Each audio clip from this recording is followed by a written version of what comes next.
For most of us, these bizarre, otherworldly shapes are strangely beautiful. But the world's best aging researchers see something entirely different. They see the answer to possibly the most important and complex question of all time. Dr. Sinclair, as I look here, I'm seeing very cute little colored cubes. Well, these little cubes are actually the protein in our bodies that we believe controls the aging process.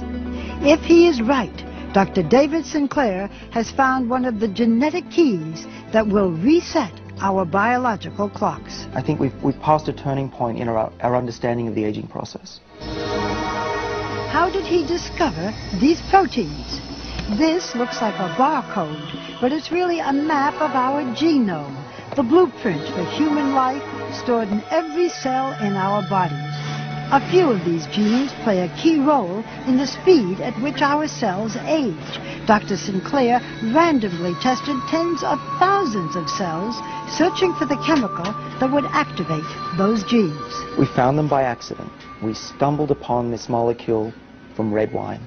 And when I looked on the computer, what is this resveratrol, and found that it was in red wine, I almost fell off my chair. Because, of course, we all have heard that red wine is good for you. Just so happens I have red wine. To your health.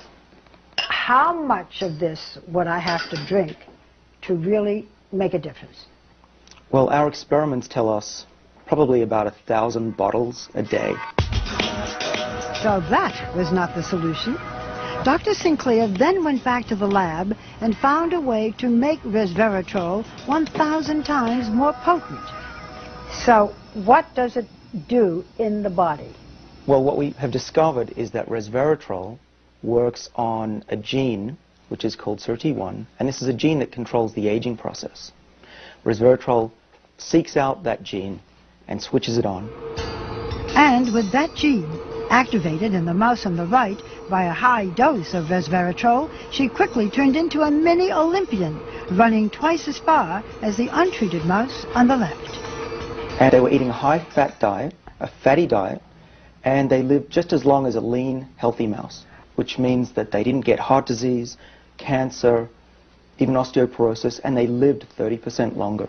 Can you do this in humans? With the same exact gene. And we think that resveratrol could have similar benefits in people.